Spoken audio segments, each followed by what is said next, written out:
Out of all the gaming companies to use AI art in their games, it was Activision, which is owned by Microsoft. Yeah, it's not really a surprise, is it?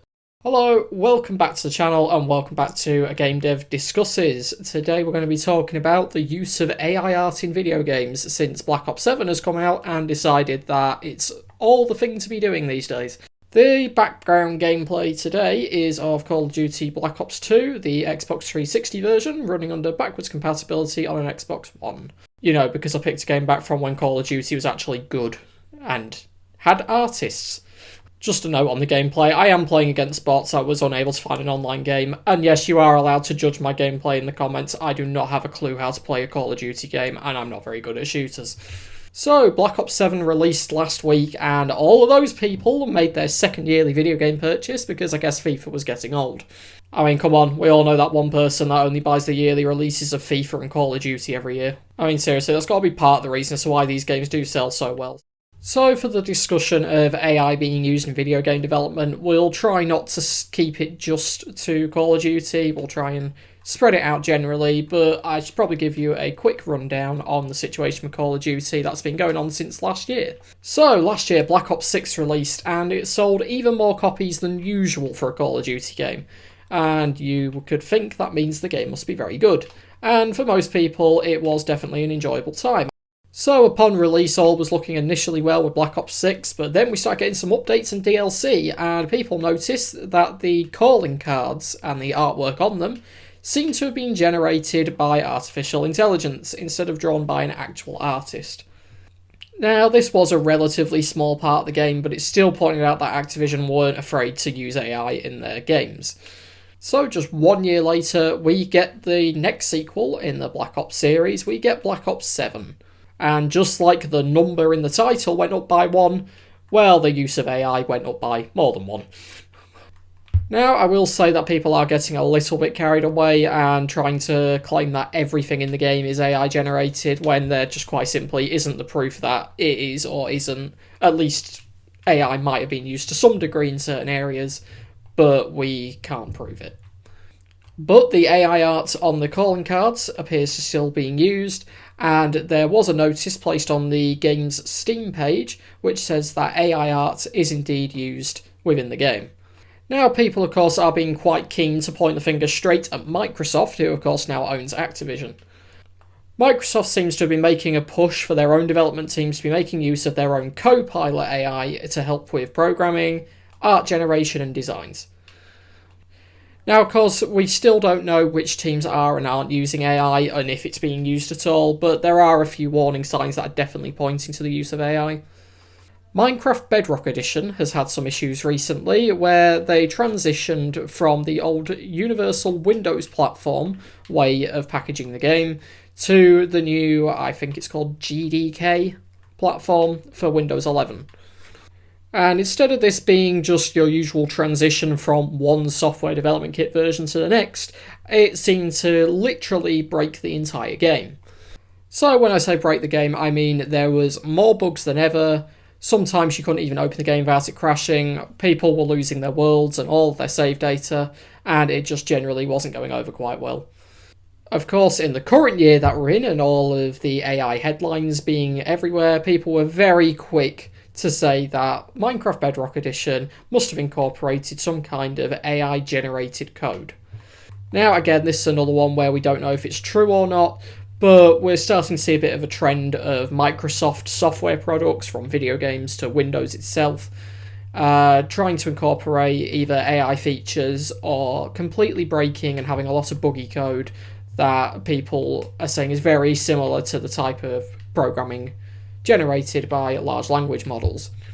But again, we can't put out any sort of formal blame. We don't know any of this to be true. This is purely speculation amongst players.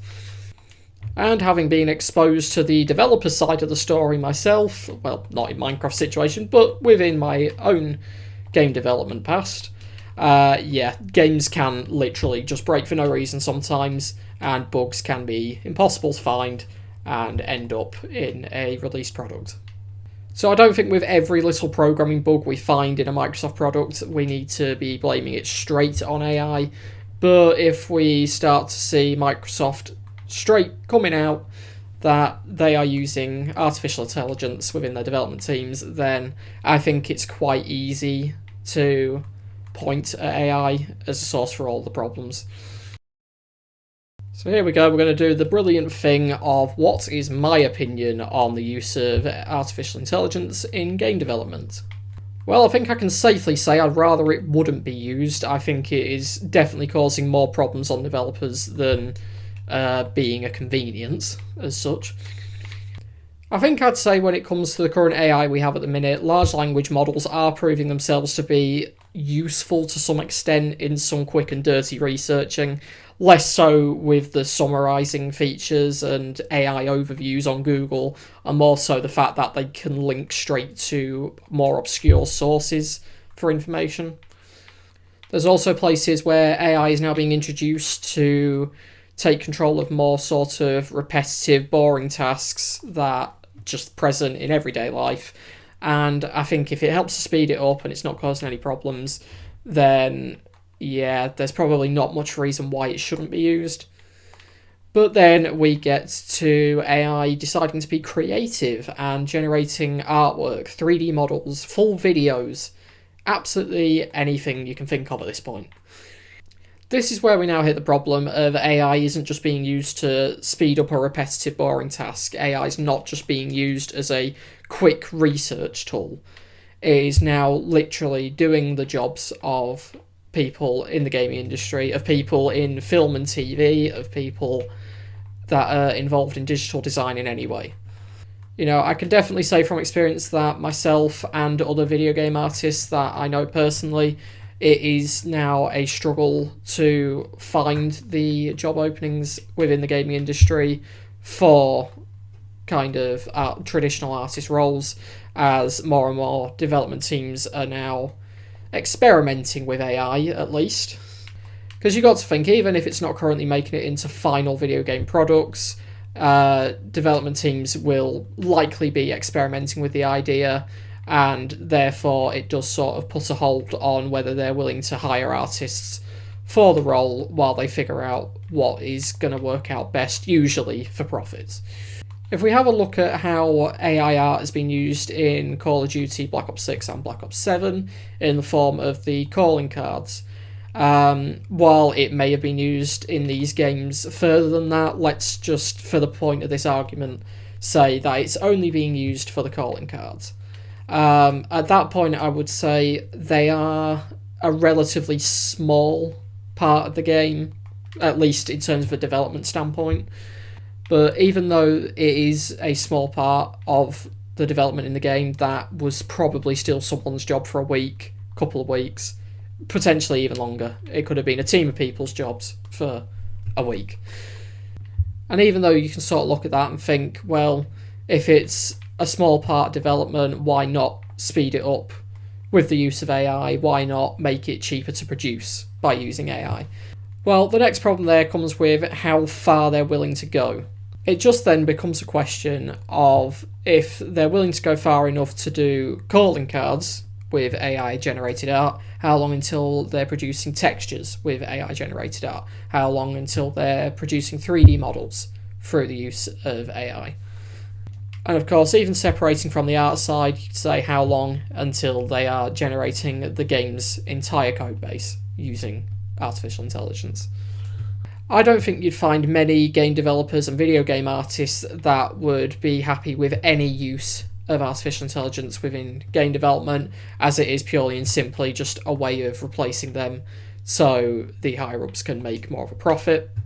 And of course, that then leads on to, at least at the minute, with players noticing that it tends to be an overall worse product because AI does still have some points where it is not going to match human quality. So I think to quite short and simply put my stance on AI in game development, it would definitely be to say I don't like to see it used, and I hope that game development companies will realise that they should still use human artists, human programmers, because if anything, they are just going to lessen the quality of their own products, which could lead to, of course, lower sales, lower profits. Let's speak to them in the language they like, and tell them that way. Because if you try and just use the argument, well, it's going to cost me my job, yeah, if it's cheaper for them, they're probably not too bothered about that, unfortunately.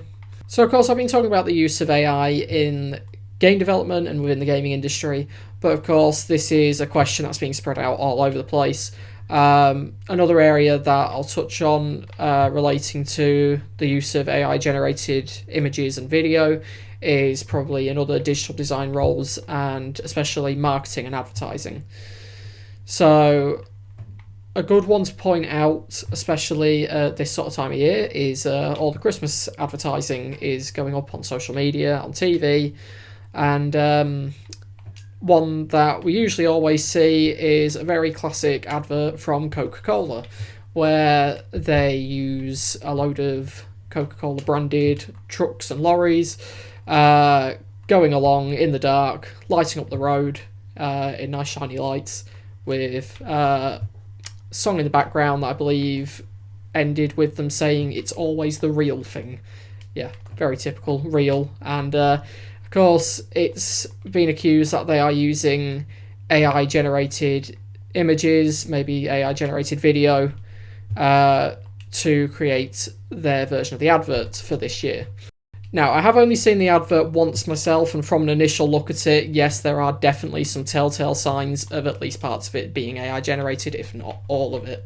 I also noticed at the end of the advert they have gotten rid of their usual line about saying that it's the real thing, because I'm guessing they probably realised people would point out that they're using the words real thing on AI generated content, which of course is not real.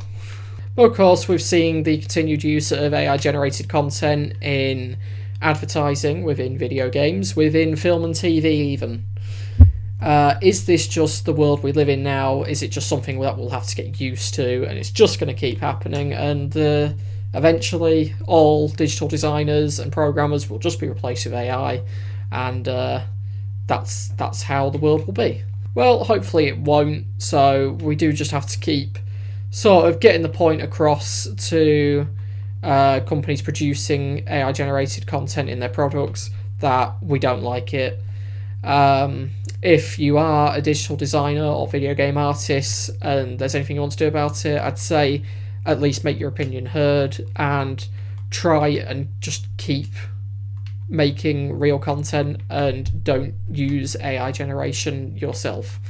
And for anyone out there playing video games, I'm sure there's lots of you out there, if there's anything you can do about it, that would definitely be, don't be purchasing games with AI generated content. You know, as I said, it's going to be sometimes hitting them where it hurts, and that is definitely in the bank balance. So if we don't buy Call of Duty Black Ops 7 because it has AI generated content, then you just have to hope that Activision or Microsoft will get the message, and hopefully by next year they'll understand what went wrong and go back to using actual artists. Now, of course, like with most things like this, there's always every chance that no matter what we do, it's just going to keep moving forwards with new artificial intelligence models coming out every day at the minute. It's constantly improving, and eventually, unfortunately, probably will get to the point where it will be indistinguishable from what a human artist can make. But we can only hope that won't be the case, and we can only hope that by next year's Call of Duty, Activision will notice that people don't quite like them using AI in the game. Now, just to briefly touch on content for the channel, I will be making one inside look video on Call of Duty Black Ops 7 where I will be playing the game. I'm not going to purchase the game for this, I will be playing it through my Game Pass Ultimate subscription. I think this is sort of the best way to be able to try the game out without having to purchase a full copy and add to Activision's profits too badly. Now, I sort of want that inside look video to be separate from the AI generated content, and I don't want to touch on it in that video. I am purely using Black Ops 7 to showcase how this cross-generation console period is still going on, even 5 years after the release of the Xbox Series X and PlayStation 5, as I will be comparing how Black Ops 7 runs on the Xbox Series X to a launch day Xbox One. But of course, that's a whole other issue, and if you want to see that, be sure to subscribe and check out that video when it releases. But I think for me personally, that's all to say on the topic for now. And to reiterate the point again, yeah, can we please stop using AI generated content in video games? It's just bad.